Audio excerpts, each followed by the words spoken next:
Good afternoon. Thank you for joining us for the third event in our series on Central America. Today, we'll be talking about new opportunities for business and innovation in Central America with two very renowned experts. As we come out of COVID, Central America or social issues in Central America have exacerbated, although the economic impact of COVID ended up being slightly less severe than what major institutions thought at the beginning of the pandemic. I mean, we saw an important economic recovery started in the second half of 2020 that continued throughout 2021, supported by an important recovery of exports, a very strong dynamism of remittances, and important fiscal policies implemented in some of the countries in the region. However, I mean, obviously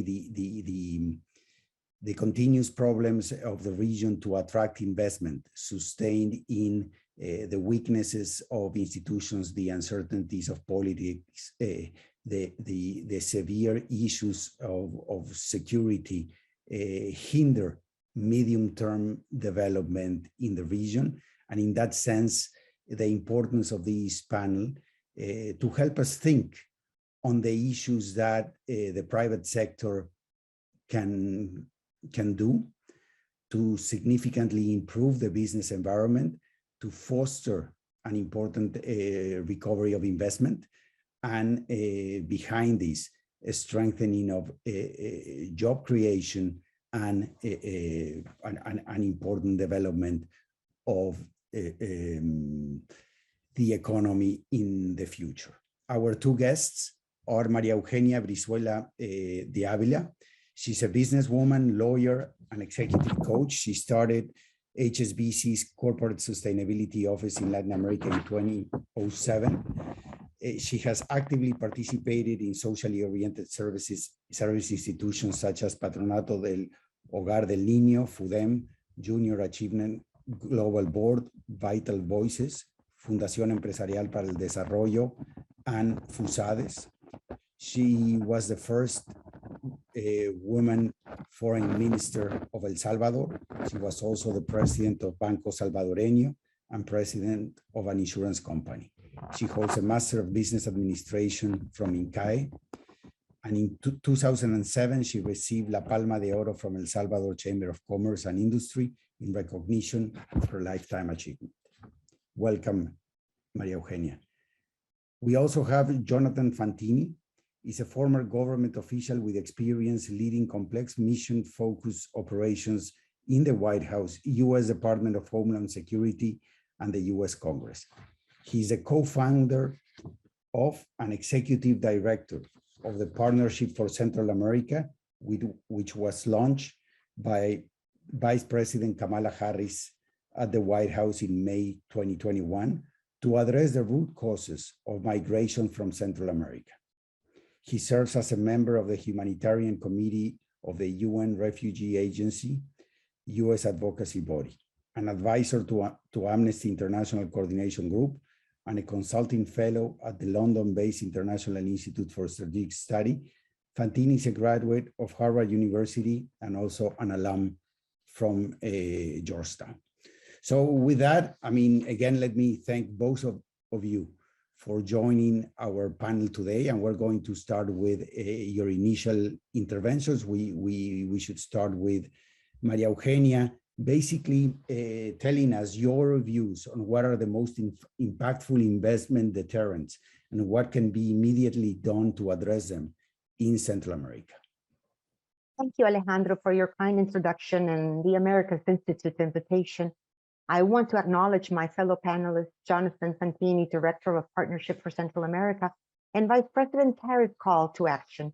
I am a member of the board of Da Vivienda in El Salvador and Honduras, and our company is one that responded positively to her call.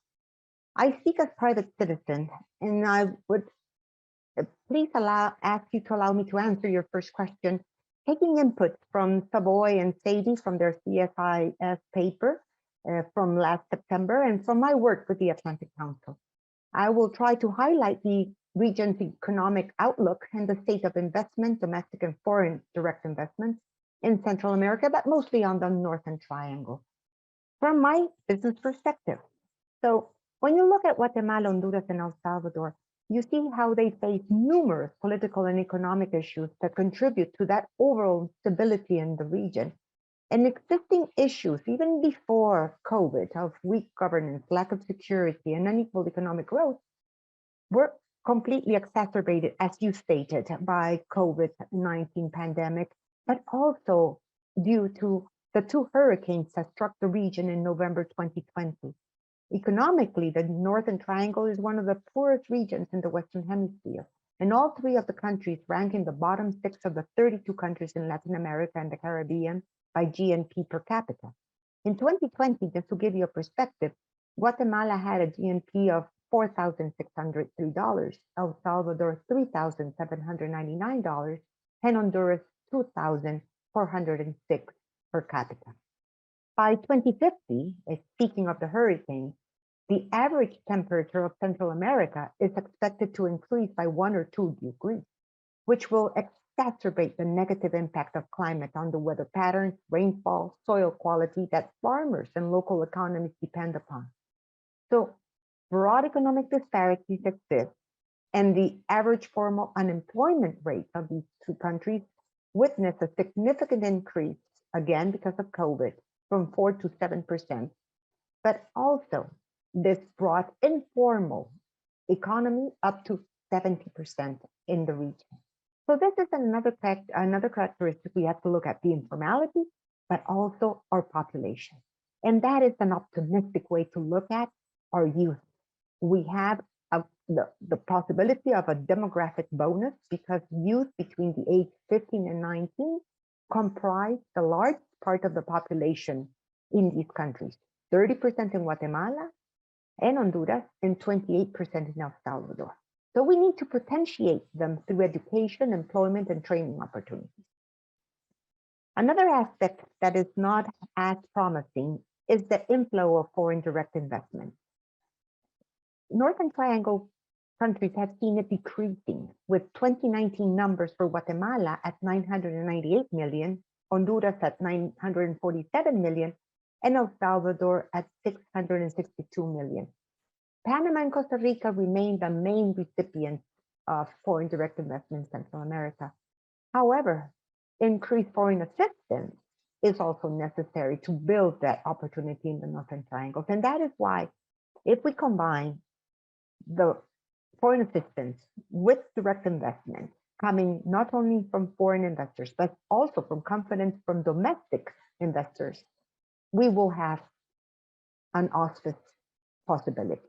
And that is why Vice President Kamala Harris' call to action launched in May 21 is so important. But critical to the success of the efforts in building the local private sector, especially the small and medium-sized enterprises that form the backbone of most economies, we have to see the significant barriers that free enterprise faces. One is access to finance, either local or foreign, and also the risk of criminal extortion as a result of growth, especially for the SME. And in all three countries, the overall investment and business climate remains weak. So these challenges limit the size of the formal economy, with many businesses simply not registering with the government because of the time it takes to do so. Bureaucracy is something we have to work on.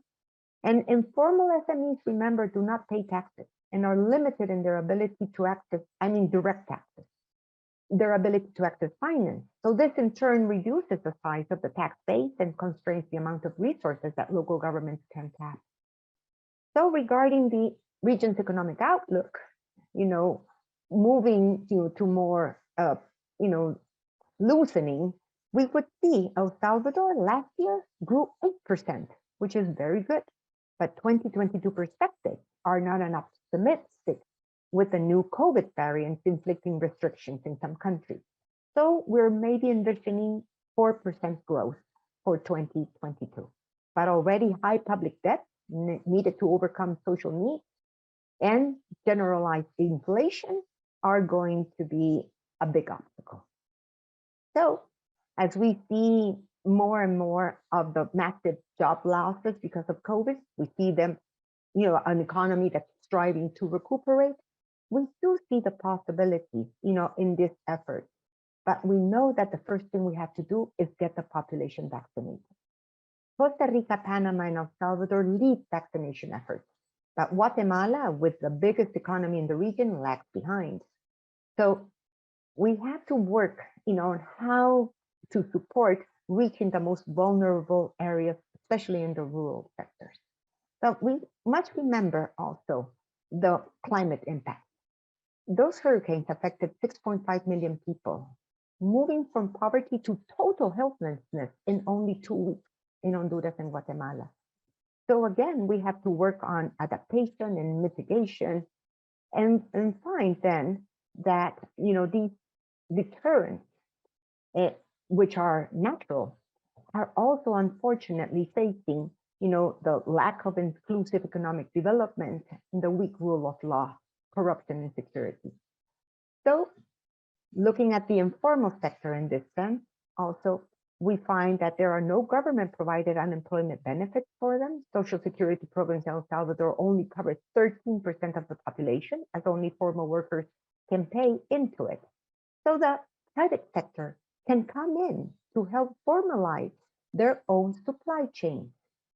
So with these 3 countries, we can see there are significant barriers, especially for SMEs, but there are possibilities, especially with the bonus, the demographic bonus, and with the presence of large companies and multinationals as they are looking onto onshoring as an option.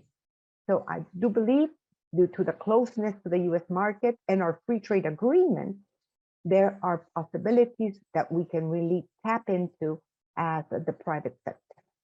So facilitating, that vision, especially to many investors who would find the attraction, the possibility, as we are closing in with the necessary recommendations for government, for civil society, and for the private sector. Thank you. Thank you very much, Maria Eugenia. I mean, very comprehensive, touching upon all of the issues that are really affecting economic development in the region. Let me say that we will have a chance for the audience to make questions. So if you have any questions, just start sending them to me through the Q&A, and we will pose them to our 2 speakers at the end of their intervention. So Jonathan, please tell us what is the Partnership for Central America and how it is doing? What are the metrics for success? And what impact is this effort expected to have on development, on migration, and on the well-being of the population? What are the priorities of the partnership? And what are the main challenges and maybe tasks of the members of the partnership? Certainly, Alejandro, and thank you so much for the opportunity to be here. Maria Eugenia, it's such a pleasure to join you on this panel. Alejandro, I'll just say congratulations on your anticipatory joining of Georgetown's Americas Institute. It's a great pleasure to be able to have an opportunity to join you today as you start to take on this new role in the coming days. To answer your question, what is the partnership? What are we doing? And where are we right now? I'll just offer 3 perspectives then. An overview of sort of who we are, a bit around the programs that we're operating in partnership with a group of private sector and philanthropic partners, and then an example of some of the progress that we've made in just the last 9 months since the partnership was established. So I think just the first piece is who we are. So as Maria Eugenia alluded to and provided such a helpful overview of the macro challenges and environment of the context in the Northern Central American countries right now, the partnership is a very sort of tactical response to that environment. And so in that sense, what the partnership is doing, launched by Vice President Harris in May of 2021, is really two things. First, it's mobilizing private sector investments in the region. That's the first piece, focused around those 7 areas, which I'll allude to in a moment. The second piece of that is then coordinating those public-private partnerships to maximize that impact. And so that includes everything from identifying sort of ESG and CSR impact through government facilitation, identifying and building co-funding opportunities across public and private partnership, and identifying and building the synergies across those private sector organizations.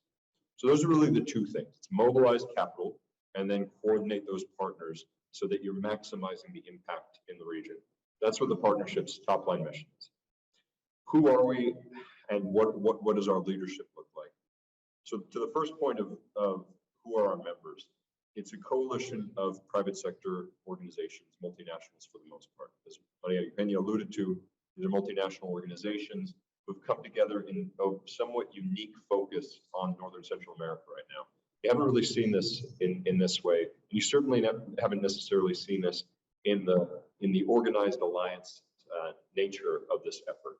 So you have MasterCard, you have Microsoft, Nespresso, CARE International, Pepsi, and so many others who have participated, who have committed to make strong commitments to the region.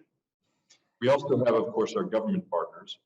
We are associated and have MOUs with both the U.S. State Department and USAID, and was launched, of course, by Vice President Harris in May at the White House, as Alejandro alluded to. We're also, as we're speaking, I find myself in Mexico at the moment for meetings with the Mexican government, our U.S. Embassy here in Mexico, and private sector partners in Mexico. We also have government partners outside of the U.S., of course. And so really, the summary of it in terms of membership is that the intention for this group is to be a large group of organizations across the public and private sectors who are focused on Northern Central America. The leadership of the organization is built around the executives and senior leaders of those organizations. And that's, I think, also where it gets somewhat unique. So it includes the former president of the Inter-American Development Bank. It includes the CEO of Nespresso, the CEO of Chobani, president of Microsoft, and the chairman of MasterCard. And among those organizations and among those leaders, who are the board of directors and leaders of the organization, end up having a focus that is at the senior level of these organizations on this region, which otherwise sometimes gets lost in the macro efforts that too often happen in these corporate philanthropic and CSR efforts.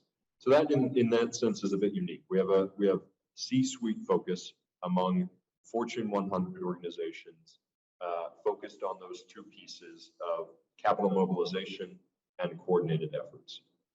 Which brings me, I think, to the second point, and to your answer, Alejandro, is what we're doing. So it's 7 areas, and it's aligned with the Vice President and the White House's strategy for root cause in Central America.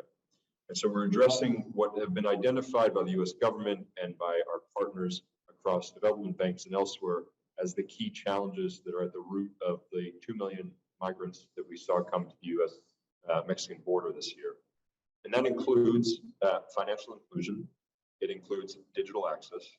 It includes agricultural regeneration, health, education, rule of law, and as we focus on areas of job creation, specifically manufacturing job creation, with a particular interest around textile production.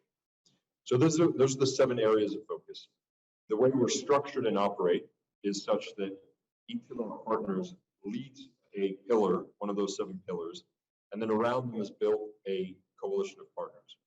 So I take, for example, agriculture, which I think we're going to get into a little later, but I'll just offer a sense of it. On agriculture, Nespresso, as the lead, built a coalition, a partnership of 15 other agricultural organizations that are focused on regenerative agricultural practices, building in long-term sustainable practices that both support the environment and the economic sustainability of farmers. And so in that sense, we're focused heavily on building coalitions around a core partner who owns a pillar, and then is built around that a strong buttressing of private sector, philanthropic, and government support. I think one of the key points as we think about these pillars, because they can be so big and just sort of nebulous, is that we're very specific about the objectives that we have. So top line, and Alejandro, coming from the development world, and I know this will hopefully resonate with you, we're not trying to boil the ocean here by any means, right? We are not trying to solve the greatest challenge on our own. We see the role that we play from a private sector perspective in a very sort of honest and deliberate manner, and that is we're focused on very tactical specific goals. So for example, as we think about digital access, it's bringing 4 million households into digital access over the next 5 years. As we think about financial inclusion, it's bringing 5 million unbanked into the formal economy and digitizing 1 million small businesses. Similarly, around agricultural regeneration, it's stabilizing incomes for 250,000 farmers and supporting 1 million families that are associated with the agricultural industry in these countries. And those similar objectives are laid out across health, education, manufacturing, job creation, and rule of law. And so all that to say that there are the macro goals, right? There are sort of systemic outcomes that we all aspire to here. And that includes, for example, leveraging some of the examples of Mexico and where we saw reduced migration in earlier years, hitting that 8,000 GDP per capita number seems to be a top line goal. Thinking about creating more jobs at the 3 million level, reducing poverty rate by 15%. All seen as very clear top-line objectives that, as a systemic approach, we hope to have an impact on. But the partnership, to your question, Alejandro, and to answer, the partnership is focused on very specific, tactical, private sector-driven efforts that we see as achievable within the control of these private sector organizations. Collectively, the intention is to have a significant impact at the macro level that is significant enough to impact those areas that we're focused on: job creation, poverty alleviation, and reduction of migration to northern border. So that is the northern border of Mexico. So that is the intention of the organization. It's also who we are and what we're focused on. I'll pause there. I think, I'll just say, as we look at the last 9 months of this organization, it's a fairly new effort. Maria Eugenia alluded to the call to action, which was the foundation for this organization, and of which the partnership is coordinating.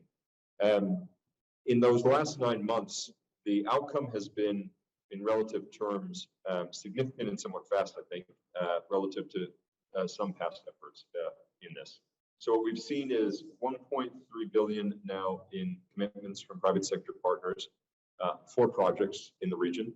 For example, MasterCard just in the last weeks announced a $100 million commitment by that company to Northern Central America, which in many ways is sort of an unprecedented move for that company, and really an indication that as we're building this coalition, what we're building is sort of a snowball effect, where companies are seeing an opportunity here to buy down risk in a region where on their own they wouldn't necessarily be able to see the clear value proposition. But as a coalition and with support from public sector funding, there seems to be an opportunity to buy down some of the risk that is naturally present in this region, and view this opportunity to enter markets that at the end of the day are in need of so much corporate social responsibility and the impact that companies like MasterCard can bring when it comes to bringing families into the formal economy. So that's an indication, I think, of the progress we've made so far, looking at that mobilization of capital, the growth of the partnership numbers that we've seen in the last months, the establishment of the Central AmeriCorps, which aspires to train 60,000 youth annually in the region, thinking about the first electric grid programs that have been established that have brought energy to 100,000 homes in the region just in these last months. Nespresso launching their first sourcing operations from Honduras and El Salvador, with new farms being brought into that network and supported for standing up, and of course digital access being brought to, just in the last 9 months of this effort, 1.1 million homes toward their top line goal of 4 million. So I hope that's a helpful summary of who the Partnership for Central America is, what we're trying to do here, Alejandro, some of the metrics of success as we define them, and where we're trying to go moving ahead. I'll pause there and just hope that that was a helpful summary. Thanks, Jonathan. I mean, extremely interesting. And I think the approach that you described, being, let's say, less ambitious in trying to solve all the problems of the region as a precondition maybe to moving forward in your agenda, and being, let's say, more pragmatic and hands-on in trying to achieve a broad array of initiatives in very different sectors that can be deployed independently. So none of them, I mean, the delay in one of them will not contaminate the advancement in others. Seems to be a very, at least different approach, maybe from those very ambitious, broad agendas that put everything together. And at the end of the day, we know that a significant amount of those agendas we will not be able to implement it. And then they start dragging on the other ones and contaminating the other parts of the agenda. Hopefully, now that you say that you're in Mexico, you can convince my co-nationals to have a similar initiative, and that the private sector in Mexico can actually work with the government of Mexico in coordination with your initiative to have Mexican companies, I mean, doing similar commitments. And I think the same thing might ring true for what, I mean, Mayu was saying, that she's at the board of Davivienda. I think Colombia is another very important investor in the region. So if Mexico, Colombia, the US, and obviously all the participating Central American countries can also start engineering these type of agendas, I think it could be a very important way to boost the participation of the private sector in these development tasks. So maybe, I mean, turning again to Maria Eugenia, what initiatives do you think are needed to increase domestic and foreign investors' confidence to significantly improve investment in the region? What immediate actions can be undertaken to boost investment, to take advantage of the important level of remittances that also has been a very significant support throughout the pandemic? And what opportunities do you see for the private sector that maybe the local entrepreneurs and maybe foreign entrepreneurs are kind of overlooking in the region? Thank you. Definitely, we see large companies and multinationals now looking at the onshoring as an option, because Central America is definitely a region of opportunity for its closeness to the US market, and also for the free trade agreements that we have, not only with the US, but we do have an association agreement with Europe, and we have free trade agreements with Mexico, Chile, and so many others. But while there is a significant investor interest in Latin America and the Caribbean, there are relatively few investors who target the Northern Triangle. And even among impact-minded investors who seek to generate social impact in addition to a positive financial return, we find that also difficult to attract them. Investors avoid the Northern Triangle because of the high level of risk and focus typically then on geographies like Panama and Costa Rica. So enhanced knowledge would help them better understand the nuances in the Northern Triangle. And so I agree, and I applaud Jonathan, the Alliance and the partnership, because they serve this purpose, and that would help.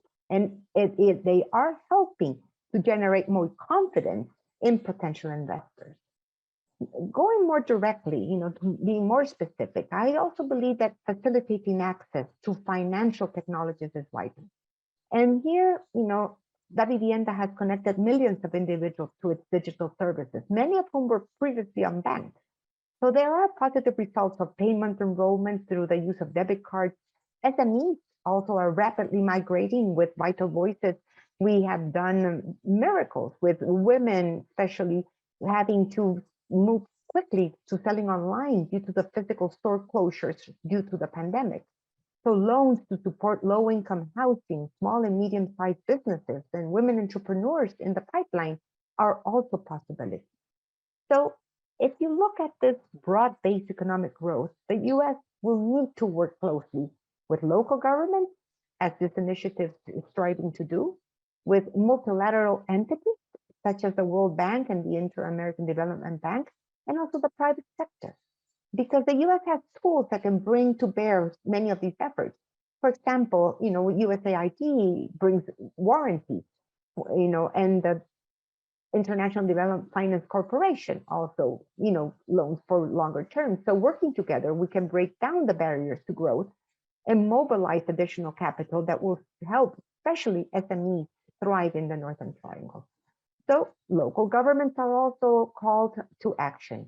So I believe the potential impact of this new private sector investment really goes beyond the specific economic challenges that it seeks to address, because it's laying down a foundation that we be able to incentivize long-term foreign investment, because the region needs sustained investment before it sees any meaningful improvement in the quality of life. And US aid cannot do it alone. Sometimes it becomes unreliable, because you saw President Donald Trump decided to slash US aid to the region by a third. In that moment, if you look, Honduras homicide surged, the funding for social welfare programs, completely derailed, and job training was at risk. So private companies can come in and find profit motivating them to continue this investment in the region, regardless of how US policy evolves. So, but I would like, again, to go to the opportunities with climate change. Why? Because I do envision business taking on a more active participation in the mitigation efforts with sustainable energy generation. We see companies installing solar panels on industrial roofs. We see biomass and small hydroelectric power plants. So all of these, with loans to these renewable energy projects, are vital and can make a difference. Another sector that we're looking at as a potential solution, and I work closely, I collaborate with TELUS, that is a Canadian call center company, are call centers. They're a very good option for Central America. The nearshoring outsourcing has grown rapidly across all of the region, and local governments have leveraged the highly skilled workers and growing infrastructure, which is all, internet access and telecommunications, to offer an attractive nearshore destination across the business process outsourcing, or BOPs as they're known. So there we can find, day-to-day operations convenient across the Western time zones, but also you can see it also in our accent and the strong cultural connections that link us with the US. So Central America has become a fast coveted nearshore partner regarding, office support and call centers. So investment in education, in healthcare, in transportation infrastructure, all of this, if we work together also as public-private partnerships, that can be a vehicle to increase work between governments and the private sector. And vocational and job training to develop more skilled workforce are also fostering confidence. Public procurement is a step in which I believe we could make also a difference by bringing transparency and open market competition. We have already some examples in El Salvador of a burst through which there is allocation of public acquisition. It's not a mandatory, but you see more and more of it being used. So governments enhancing the country's competitiveness, like facilitating energy infrastructure regulation at lower prices, or bettering the customs agility and eliminating barriers at the borders. All of this are possible if we join together with this needed action that can make our economies winners. Thank you. Thanks, Maria Eugenia. And maybe following on the climate change comments that you've made, we all know that Central American countries are extremely vulnerable to natural disasters that have intensified because of climate change. I mean, we saw the storms in Honduras and in other hitting other Central American countries last year, having a significant social and economic effect. So, how is the Partnership for Central America working with the regions and industry to manage these risks, to undertake the investment to adapt to these effects, to reduce the cost of these natural disasters, and also what opportunities are there for mitigation efforts to contribute to the reduction of emissions in the world that might be profitable from a private sector point of view, and therefore that can take advantage of this huge push from this realization of the international community that we have to invest in mitigation as well. Secondly, how is the PCA different from other approaches that have been taken in the past by the United States to support development, both economic and social development and institution building in Central America? What have you learned from many decades of helping design development policies in the region? And also, I mean, the same question that I posed to Maria Eugenia on specific projects, on specific opportunities that you're seeing in Central America that maybe are being overlooked by domestic and international investors, and anything also, let's say, on the energy sector, that it's a key sector for manufacturing, for services, for a lot of the things that we're talking about, and that has been an important constraint for some of these initiatives in the past. Of course, and thanks so much for the opportunity to share, I think, on these three questions of really these key questions around our efforts on climate change, what we've learned, and then opportunities that we see to include energy. So maybe on the first one, I'll just say around climate change. In so many ways, the effort that we're driving is one that is addressing climate refugees, frankly, right? So many of the individuals and families that came to the U.S.-Mexico border in the last year and a half, 2 years, were driven, as Maria Eugenia alluded to, and as Alejandro, you noted, by climate disaster in Guatemala and Honduras. So we see the climate piece of this and the climate resilience and the agricultural regeneration piece and some of the programs that I'll touch on in a moment as central to this effort. You know, Honduras, as we know, is ranked as one of the most, in some years, the most vulnerable country at risk to climate-related disasters. You've seen that as a country and region where agricultural jobs are so central to the economy, changes and disruptions to agricultural yields and production are fundamental to not just the economic prosperity and security of families there, but to very practically food on the table, where subsistence farming is such a central part of so many of the agricultural workers there. It's why you've seen hunger numbers jump in years, with the UN noting that they nearly quadrupled from 2018 to 2020. And so there's a significant battle being fought, frankly, in Northern Central America around climate disaster and its impact on lives. And the result of that, as I mentioned, and as we've mentioned, has been seen very practically and tactically on the ground with what is now, the largest migration challenge that the U.S. has faced in record. So with that, the efforts that we've been driving, knowing that the significance of this challenge will only increase, and that the World Bank, notes that you could see up to 4 million climate migrants in coming years as agricultural yields decline by 20% across the region from climate change. We're focused heavily on 2 or 3 key areas. So the first one is what I mentioned around agricultural regeneration. And this gets to the heart of how do you support farmers and farming to to become more resilient and prosperous in a more volatile climatic environment.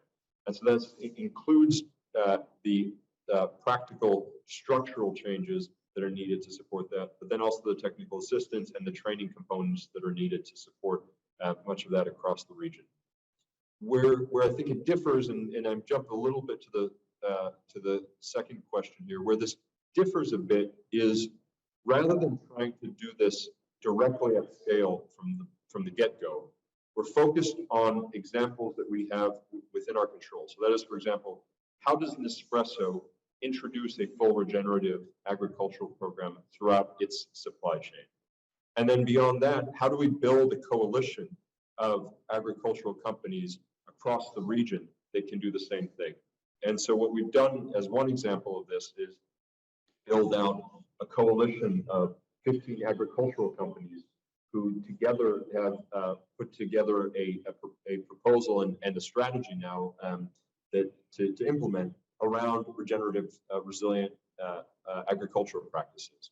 And the goal there from a sort of vision perspective is to achieve a thriving agricultural and food sector where you have small and medium farmers and MSMEs profitable, but also sustainable. And so there are essentially three strategic pillars that have been built around that. There's the regenerative piece, which is really how do you unlock support to small and medium producers so that you transition to profitable agricultural production models that both improve the land and water management. That's the first part of it. The second part is in resilience, and that gets to the adaptation and scale use of diversified business models. And then the third piece is really what we've sort of labeled as beyond the farm, thinking about catalyzing investments and support to agricultural and food MSMEs to both support inclusive economic growth and then also rural job creation. So those are some of the three areas as we think about the regenerative agricultural piece that we've put together. This includes 15 organizations across the region that are working together to implement this effort focused on regenerative agriculture. The second area that we're focused on as we think about energy, Alejandro, as you alluded to, which is so key here, and you see the incredible gap in access and availability, but also affordability in the region that in so many ways hinders economic development and business growth because of the lack of affordability and reliability. The focus here has been how do we bring together and identify private sector partners who are prepared to support both from a business-oriented way in investments in the region in a coalition form with concessionary funding models that provide for a buy down in risk and create opportunities that might not otherwise be there from a pure private sector investment perspective. But then also at the level of going beyond the co-funding piece, identifying opportunities where from a corporate social responsibility perspective, a CSR perspective, companies can invest in regions that they may not have as they think about carbon credits. And so those are two areas where we're very focused. The third area around energy is also focused on very practical investment opportunities when we think about smaller grid options that are not necessarily the large grid projects that we're working with and around in Honduras and in Guatemala right now. So those are three areas around energy.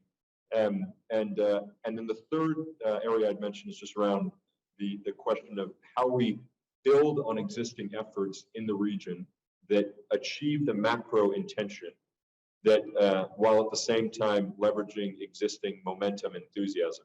And so one of those, for example, is Mexico's reforestation program, where we see potential to leverage that model and effort to support regional impact.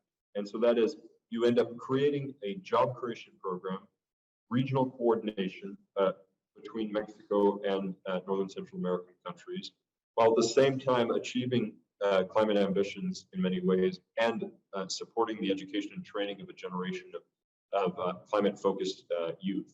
And so there seems to be, in that sense, an opportunity there to leverage that existing effort that's underway and build on it with our partners. We have a coalition now that we've built with both the World Economic Forum and a group of private sector partners that are targeting the expansion of that program into Central America, linking it into a regional effort.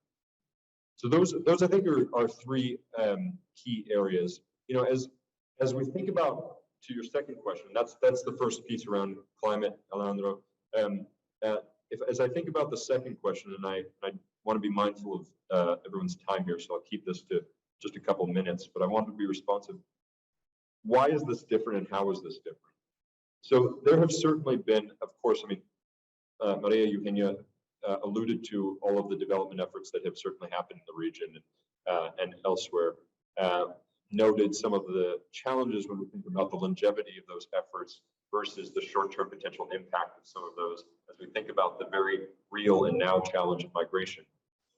Excluding that, we can also even say that there have been, of course, private sector focused efforts, right? There certainly have been private sector organizations that have come in and achieved this market-driven approaches in the region. I think where this is different, there's a few areas. So the first is that this is at the most senior level of both US government and our partner governments. And so in that sense, you have the Vice President of the United States and the senior apparatus of the US government driving a call to action, which this partnership is coordinating. And so in that sense, you have senior leadership. Similarly, you have senior private sector leadership. So it's the CEOs of organizations that are focused on this. You know, we brought the CEO of Nespresso out to Washington just recently to do some walk-arounds DC and to introduce him to some colleagues that are driving this effort, right? And that's the CEO of a major global corporation focused on this region from a CSR perspective and a market-driven perspective. So in that sense, you have CEO and senior level perspective and focus. The second piece that I'd say is unique is as we're thinking about those private sector organizations, what we're not doing is focused on siloed individual efforts where each company is putting small amounts in. It's scale, focused on scale in this case. And so in that sense, it's about building private sector coalitions. So you have competing companies working together in coalitions where they never otherwise would have come together. You have Peet's Coffee sitting at the same table with the Vice President of the United States as Nespresso in December, right? I mean, that's a very unique sort of thing. And that's a decision on their part to put the individual interest of their companies aside for what is both, yes, a CSR and social impact perspective of a higher impact, but also acknowledging, and this gets to Maria Eugenia's point around the risk buy down, acknowledging that to get to the point where they're going to be able to have the systemic and scalable impact in this region, they're going to have to both understand this region in depth on the ground from its roots, but also at the same time come together, because otherwise the potential for scale and risk buy down just isn't necessarily sufficient. So I think that's a couple of points around how it's different. A few points around some of the climate efforts that are so central to this partnership and what we're trying to do. And I hope that helps answer those two questions, Alejandro. I'll turn back to you, just noting the time, and thank you so much. Thanks, Jonathan. I mean, very, very interesting. I mean, I think the last part on how this is different and putting everybody together in the same room at the highest level and really bringing this initiative front and center as part of the activities of its members. So let me turn quickly to some of the questions. I think the first 2, 3, I will make them to Mayu. The first one talks about dollarization. I mean, says Ecuador has been successful with dollarization. Is this dollarization a possibility for Central America? Obviously, the experience of El Salvador, it's a relevant one, and comparing it with countries that do not have monetary mismanagement either with their own currency in Guatemala and Honduras. But I mean, what is your view of dollarization in the region? The second one, we cannot make a seminar on Central America without a question about Bitcoin and El Salvador. So it's basically, is the American government going to allow El Salvador to use Bitcoin as an alternative currency, or is it going to ban it? So I think your comments on the role of Bitcoin in terms of the policy that is being pushed by the government. Third question is North American investment a key to development in Central America, and at what cost? So I think those three, I will address them to you, and then there are many specific questions on the partnership that I'll make them to Jonathan. Well, thank you very much for the questions. In regards to dollarization, I do believe that yes, dollarization has proven vital both for Panama and also for El Salvador. So we do have two examples in Central America, and it has brought to my country price stability. It gave access to long-term credit, which was not available before because of the devaluation risk. It lost. We saw housing projects for middle income and lower income households blossom because the dollar could give you that capacity for the long term at a very accessible rate. And we also saw the pension stability. That is, people who have worked all their lives with a pension in a solid currency in dollar that did not depreciate in its acquiry and in the possibility. But it does make it a bit more difficult as it takes away monetary policy and only leaves you with fiscal policy. And there is where we see possibilities as such as President Bukele is exploring with cryptocurrencies and with the possibilities of Bitcoin also now being envisioned with the potential of issue of Bitcoin and cryptocurrency bonds. I am not an expert at this and only hope that for my country, as it is exploring all of these possibilities, that it proves, right for, especially for the benefit of our people. And in regards to the very last question that you asked, I would definitely say that the winners in our economies are mostly experts that are sustained by a free trade agreement, and much is to the United States and investments from the United States. So that effort, it's not only US, but also all domestic and foreign investments. It's key to economic development for Central America. And we see also the family remittances. And I touched that, you touched upon in the sense of El Salvador and Honduras is 24% of GDP, and Nicaragua and Guatemala is 14% of GDP. So if you look at El Salvador's performance in the economic activities last year, we see of 19 tracked economic activities, 18 were positive. Why? One, the successful vaccination process against COVID-19 that was led by the government, and many companies also participated. Second is that increase in household income via salaries and family remittances. Third is the increased demand for Salvadoran products by the main trading partners, which is the United States, Central America, and other, as I stated, Panama, Chile, and Mexico. And also, we see in Central America the increase in domestic and foreign tourism. And this foreign tourism many times comes from our diaspora, comes from Salvadorans living in the United States and taking advantage of, competitive advantages as we have our ways for surfing. So I do see diasporas not only with remittances, but also as a process to market for sustainable tourism. Thank you. Thanks, Maria Eugenia. Turning it to you, Jonathan, very quickly, I'll read these 4 questions. Do you have a non-government organization to support the private efforts of investment to Central America? How can one get in touch with the Partnership for Central America in order to see if we can support its agenda? Are you working in Honduras, or would you like to find partners in the country? Do you have any initiative in the security policy arena in the Central America region? And finally, I will just add one that Mayu was just saying. I mean, how can these countries take advantage of the combination of the diaspora and technology to really get the benefits, not only of the remittances, but the human capital that this diaspora has been building here in the US? And I'm pretty sure it's eager to put it into good use to support development in their countries. So I think now we've seen that that is possible. I think the pandemic has shown us how to do it.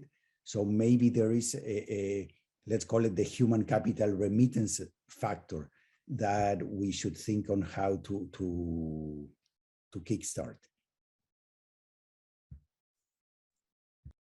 Absolutely. Thanks so much for that, Alejandro. So I think I'll just do a speed round through those four, if it's helpful. I think the first one, how to get in touch with us. So we intentionally built this effort outside of government. And as we think about the sustainability of that and how development efforts sometimes can tend to be reflective at the nation state level, reflective of the administration, the intention was to build an organization outside of government that would sustain and live through administration. So this organization is here to focus on this. It is an NGO, and you can find the website at centampartners.org, centampartners.org, and of course Google search for Partnership for Central America or Alianza para América Central will immediately pull that up as well. So you'll find that there. On there is contact information. Please send us a note there and we'll get right back to you. There's an email address there that's listed, support for contact.